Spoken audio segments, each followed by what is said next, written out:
첫 번째 게스트 최백연 교수님을 모시겠습니다. 안녕하세요. 네, 안녕하세요.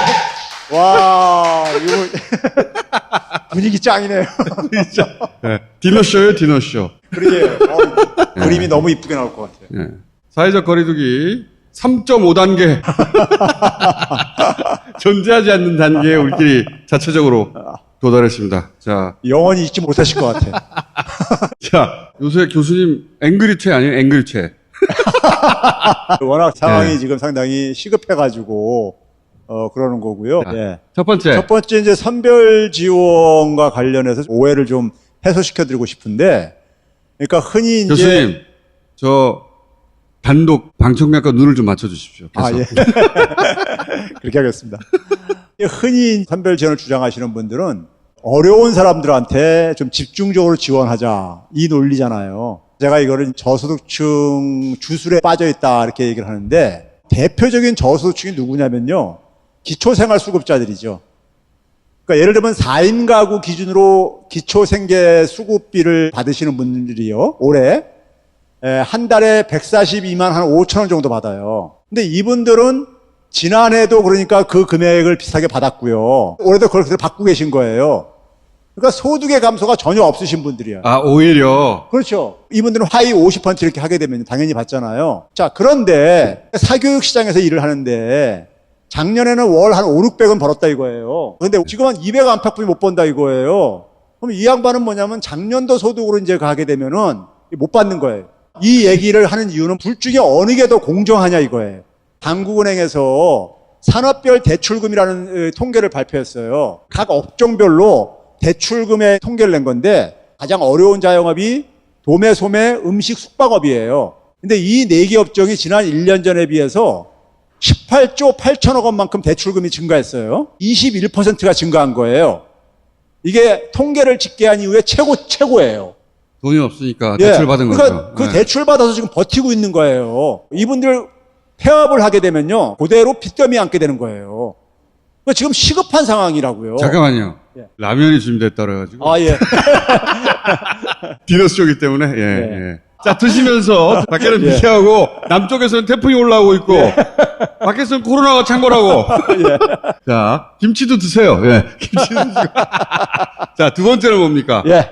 뉴스원이라는 데가 이게 민간 통신사잖아요. 비슷하죠. 1차 때 보니까 예. 결과적으로 고소득층에게 가장 많이 배분된 것이다. 예. 전 국민을 대상으로 해서 똑같은 금액을 줬는데 결과적으로 고소득층이 가장 많이 받았다니 이게 말이 안 되잖아, 기본적으로. 그러니까 기사 제목 부자 지원금 됐다. 이게 제목이야, 이게. 똑같은 금액이 어떻게 부자들에게 더 많이 갔냐고. 그리고 임금 예산이 허투루 쓰였다. 허투루 이런 식으로. 쓰였다. 국민들이 알아요. 1인 가구한테 40만 원 줬고, 2인 가구한테 60만 원 줬고, 3인 가구한테 80만 원 줬고, 4인 가구 이상한테 100만 원 줬어요. 그냥 가구 원수에 따라서 준 거였었어요. 그렇죠. 근데 어떻게 소득이 높을수록 어떻게 더 많이 받을 수가 있냐고. 그러니까 말도 안 되는 건데. 말도 안 되는 거를. 그러니까 근데 이게 어떤 근거를 들이댄 겁니까? 사회 수혜금이라는 항목이 있어요. 사회 수혜금. 뭐냐면 정부로부터 그러니까는 현금으로 지원받은 돈들을 다 합친 네. 거예요. 국민연금이라든가 어린 자녀를 키우는 사람들한테 양육수당, 보육수당 이런 거 받잖아요. 그리고 이제 근로장려금도 있고 국민연금도 있고 다 합친 거예요. 네. 다 합친 걸 보니까는 상위 소득계층이 네. 하위 소득계층보다 1.6배가 많더라 이거예요. 1분위가 네. 가장 소득이 낮고 네. 5분위가 가장 소득이 높은데 네. 사회 수혜금의 분위별 비중을 봤더니 예.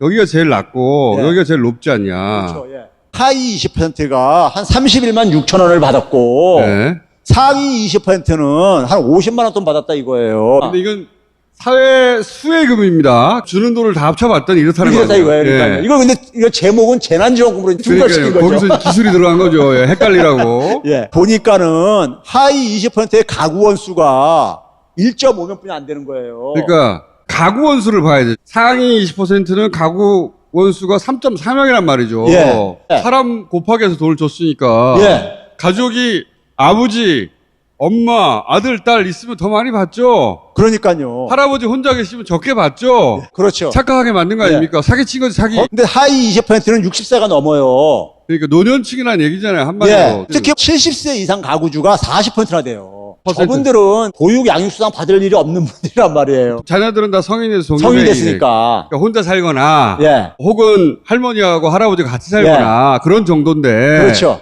그러니까 가구수가 1.5 나온 거 아닙니까? 거기다가 이제 임금 근로자 활동을 할 가능성이 없잖아요. 70세 이상들은요. 근로장려금도 혜택을 못 받아요. 예? 그러니까 당연히 적을 수밖에 없는 거야, 이게. 그러니까. 재난지원금하고 아무 상관이 없다. 먹기만 해야지. 중간에 박수 치고 해야지. 자, 그러니까 이런 노력을 왜 하겠어요. 네. 재난지원금 주지 말거나 주더라도 예. 그 선별해서 조금만 주라는 거 아닙니까? 그렇죠. 예. 근데 그 근거가 말도 안 된다는 걸 짚어내는 분이 교수님밖에 없어가지고 이 기사를 쓰는 기자도 문제지만 이게 가구 원수를 고려하지 않은 철저하게 왜곡된 통계다라는 건 경제학 교수들은 다 알 거 아니에요. 왜 아무도 말을 안 하냐고. 저도 그래서 학자들 뭐하고 앉아있냐. 나만 잘 나가. 아니, 그게 아니라. 자, 너무 박수, 박수. 너무 피곤해. 네, 맛있게 드세요.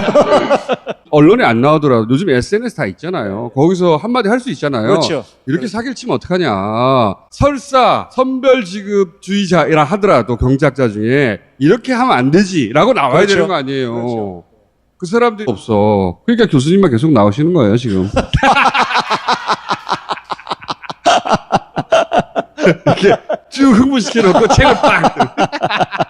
호모, 엠파티쿠스 온다.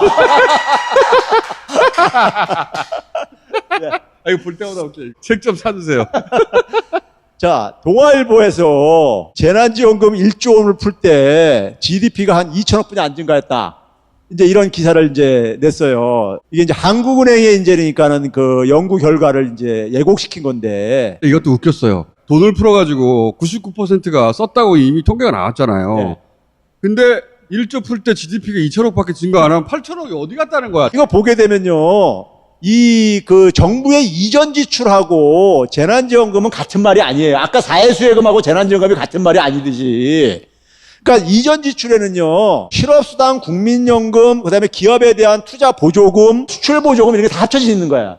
예를 들어서 지방으로 이전할 때 공장 부지 이런 거 시설 투자 이런 거 해준단 말이에요. 그런 건 당연히 소비로 연결 안 되지. 거기다가 한국은행이 이 모형을 있잖아요. 2011년 말부터 지난해 1분기까지 대상으로 해가지고 분석을 한 거예요. 지금 현재 상황하고는 아무 관련이 없는 기간이야. 정상적인 경제 기간 동안 데이터화해서 모델을 만들었는데 네. 그 모델을 갑자기 재난지원금을 지급한 이 코로나 상황에 적용을 한 거 아니에요. 그렇죠. 한국은행의 그 연구 결과를 보게 되면요. 현재 상황에 적용이 불가능하다 이렇게. 그 보고서에 그렇게 써 있다면서요. 이것은 지금 현재 상황에 적용 불가능하다. 예. 근데 그리고 불가능하다는 걸 보고 적용해버린 거 아니에요. 그 의도가 있는 거죠, 의도가. 거기다가 뭐냐면은 한국은행에서 지금 같은 경제 침체 상황이라든가 우리나라처럼 국가 채무가 낮은 나라에서는 재정의 역할이 굉장히 크게 나타난다. 이 보고서는 코로나 이전의 상황이다. 네. 코로나에 적용할 수 있는 모델이 아니다. 네. 그리고 재정 투입은 효과가 크다. 이렇게 해놨는데 이 모델로 싹 가져와가지고 재난지원금 효과가 없다고 했구나. 이렇게 이해하도록 더군다나 이걸 지금 적용하면 안 된다고 경고도 해놨는데 네. 이거는 그럼 철저히 의도가 있는 거 아닙니까? 기자가. 진짜 나쁜 거지. 그러니까 이 동아일보가 이 예고한 게 이런 식이에요. 그러니까 작년도에 내가 소득이 10,000원이에요. 10,000원인데 7,000원을 썼었어요. 3,000원을 저축을 하고.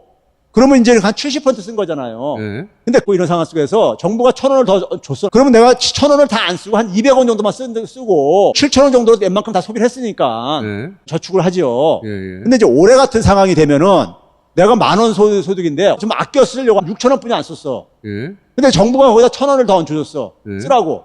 그 1,000원을 다 썼죠. 네. 그럼 7,000원이 된 거잖아요. 예. 그럼 작년에는 그냥 지원 안 받았을 때는 7,000원 썼는데 올해는 지원 받고도 7,000원 쓴 거야. 예. 그러면 지출이 소비가 안 는 거잖아요. 절대액으로는. 그렇죠. 절대 액수는 똑같지. 그 논리로 지금 하고 있는 거라니까. 아, 안 늘었다고? 예.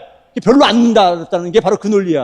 아, 이것도 사기네. 그렇죠. 근데 이것도 문제는 사기네. 왜 부총리도 그런 논리로 하고 앉았다니까, 지금. 앵그리치에 나오셨었어. 상식적으로 생각해 보세요. 맞는 말씀이네. 한시적으로 3개월 내에 다 쓰지 않으면은 회수가 되는 돈인데 누가 안 써요 이거를? 누가 안 써요? 다 쓰지. 근데 그걸 3분의 1뿐이 안 효과가 없었다는 이게 말이 되냐고 상식적으로. 네. 그래서 앵그리체가 되신 거 아니에요 지금? 홍자만 나와도 막 앵그리 막. 자, 또 이제 넘겨보세요. 이해했어요. 예. 자. 아니 보니까 이렇게 이게 14만 명 돌파했습니다. 사람들 흥분한 상태에서 광고 빵 때리고. 예, 다스베이더 덕분이다. 많이 넣으셨어. 많이. 예, 문재인 정부 5년 국가 채무 증가액이 이명박 박근혜 9년보다 60조 더 많다. 조선일보 기사 아닙니까 이거? 조선일보 기사예요. 무슨 오다 떨어졌나 봐. 어제 오늘 이 채무 증가가 엄청나다. 기사 계속 나오고 있어요. 모든 매체가 똑같은 시기에 똑같은 걱정을 한다는 건 말이 안 되는데 어디서 오다가 떨어지나 봐. 그림의 기사를 보게 되면요. 네. 문재인 정부는 2017년부터 2022년까지 했잖아요. 예. 아직 도래하지도 않았는데. 아 그러니까 지금처럼 쓴다면 2020년에 가서는 이만큼이 더 많아질 것이다. 지금은 코로나 상황이어서 추경을 하고 있는데 네.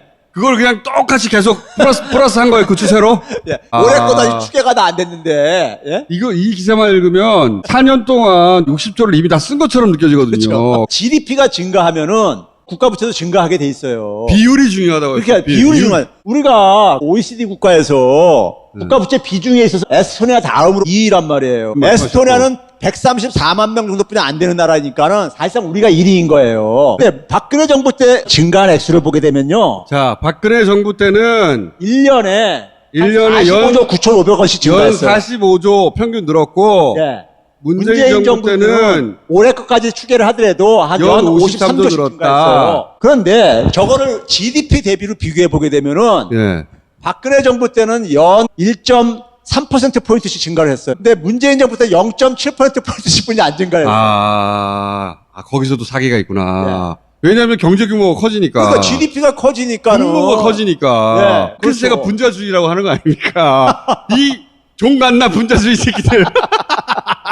이 분모가 중요한데 네. 경제 규모가 계속 커지는 거 따지지 않고 요 분자만 따져서 사람들한테 착시 제가 효과를 한 2배 정도 더 박근혜 때가 더 속도가 빨랐던 거예요. 속도가 빨리 늘었다. 예. 예. 그 다음에 거기다 또 한 가지는 뭐냐면요. 박근혜 정부 때 가계부채가 연 94조 7천억씩, 한 95조씩 증가했어. 연 94조. 근데 문재인 정부에서 한 65조, 한 66조 안 증가했어. 가계의 재정 건전성 아주 좋아진 거네요. 그렇죠. 우리 박근혜 정부 때보다 문재인 정부 때가 가계가 부채가 그렇게 네. 줄어들 수 있었던 것은 정부가 돈을 썼기 때문인 거야. 그래서 IMF가 재정 지출 하라는 거잖아요. 그렇죠. 우리나라의 개성에서. 그러니까 네. 각 가구는 재정이 튼튼해졌다. 그리고 국가 단위에서도 이 GDP가 계속 성장하기 때문에 비율로 보자면 부채 증가율은 더 낮다. 문재인 정부가 처음 집권했을 때 국정 목표 중에 하나가 가계부채 증가율을 일정 선에서 억제하겠다는 걸 했었어요. 그럼 성공하고 있는 거네요. 예. 객관적이고 정상적인 분석이라면 교수님처럼 해야 되죠.